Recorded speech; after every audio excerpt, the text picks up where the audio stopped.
Last time I told you how concave mirrors converge a beam of parallel light onto the principal focus. Today I want to show you and teach you some amazing things these concave mirrors can do. So let's begin. Suppose some dude was standing in front of a concave mirror. He was far but not too far. He's outside the center of curvature. What do you think would happen after reflection? Either we can draw two random rays of light, say from the top of this dude's head. It would hit the mirror, and then to figure out the reflected rays, we could draw two normals. And normal at any point will pass through the center of curvature. It's a property of a sphere or a circle. And then we could use protractors to calculate the angles of incidence and use the rules of reflection to figure out the angles of reflection, and yuck! Instead, we will use our wits. We are going to draw some special rays of light, and we will see we don't need any protractors or rules of reflection. First, I will draw a ray parallel to the principal axis, and I know after reflection this must pass through principal focus F. We learned that last time. All parallel rays get focused at F, right? I'm going to call this as the P ray, P for parallel. Another ray I'm going to shoot straight through C, and the reason is this ray is right along the normal. Hence, it's going to bounce back. Let me call this as the C ray. Although two rays are enough, I will draw another one. Let me draw one through the principal focus. Where would this go? Remember principle of reversibility? A ray parallel to the principal axis gets reflected through focus, hence a ray of light through focus must get reflected parallel to principal axis. We did that last time. Okay, so we will call this as the F ray. So you are free to choose any two of these three rays to construct images. Anywho, look at the three rays. After reflection, they are converging at this point. Hence, the top of his head is going to get focused right here. If you did this with his feet, it would get focused somewhere over here. Meaning, this dude looks inverted and shorter. That's kind of cool. And he's now between F and C. Here is the exact setup. The object behind C and the rays being focused here on the screen somewhere between F and C. Let's dim the lights and notice a beautiful, inverted, diminished, real image captured on the screen. You can also directly view it through the mirror, and this inverted dude is actually outside the mirror. I mean, obviously we captured it on a screen, but you don't get to experience this in any flat mirror. You have to see this in person to truly appreciate this. Man, I can look at it for hours together. What would happen if the dude walked towards the left? Well, nothing's going to happen to the P ray, but look at the ray through F. It's going to hit the mirror a little bit below than before. So now the top of his head is going to get focused right here. Hence the image shifts a little towards the right and it becomes a little bigger in size. But again, notice it's not as big as the object itself.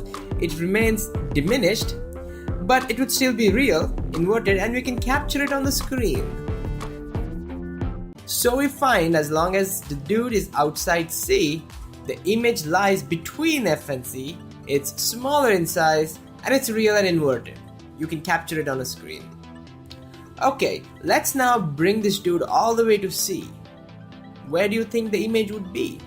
Let's draw the special rays. I will choose a P ray from the top of his head, which reflects through the focus, and an F ray, which reflects parallel to the principal axis. Ooh, look at the symmetry. The image is formed right below the object. At C itself, the object and the image meet each other. Let me show you that. Look, the image is of the same size as of the object. It's still real and inverted, and we can capture it on a screen. Or you can view it directly. The image is almost as big as my phone itself.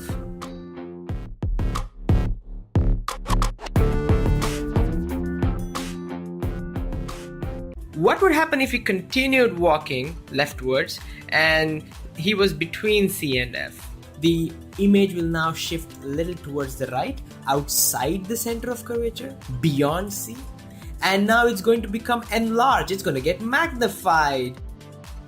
I have kept the object close to the mirror between C and F. But where is the screen? Oh, there it is. It's far back now, beyond C. And yeah, now I need a big screen. I hope you understand why. Alright, let's dim the lights, shall we? There it is. Huge, inverted image. Gosh, tell me this is not awesome. Seriously, go ahead, tell me. As the object starts approaching F, getting closer and closer to F, the image keeps moving farther and farther away and becomes bigger and bigger.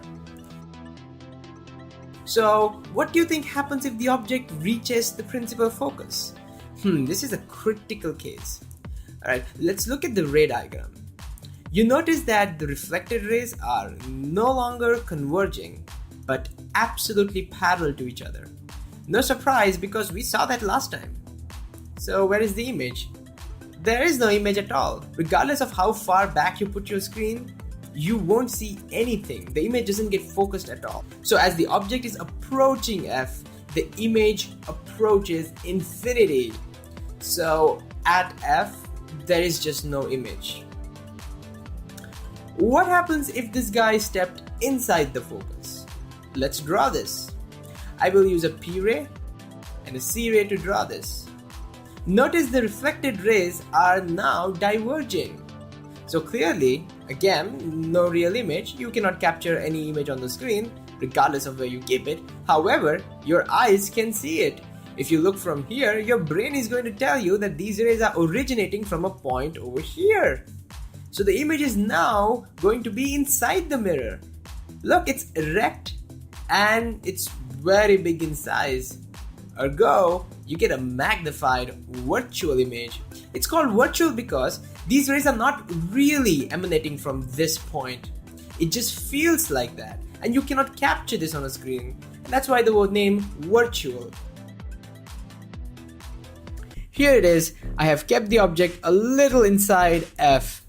And there is no screen now because the reflected rays won't be converging at all. So we will have to directly see it inside the mirror.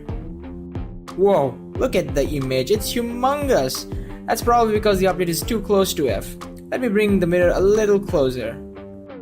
Alright, there we have it. If it continues moving closer,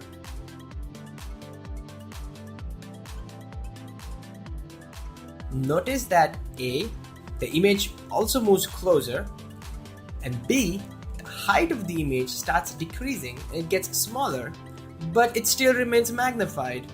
And as it's about to hit the mirror, the image is also about to hit the mirror and it's about to become the same size. And that, folks, is the story of concave mirrors. Here is a summary of it.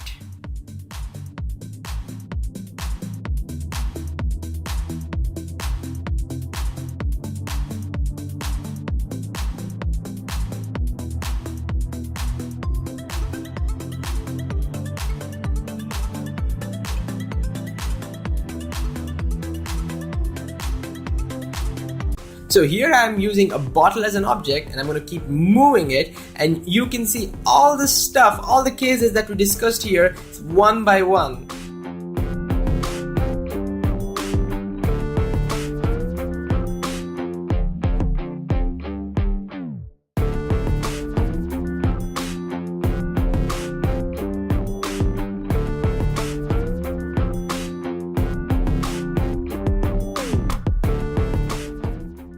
Finally, to check your understanding, I want you to pause and look at these pictures. In each case, try and figure out the positions of the object, the image, and also the nature of the images. If you can do that, thumbs up, you have understood this episode. So go ahead and give it a try. Stay tuned, people. Physics rocks.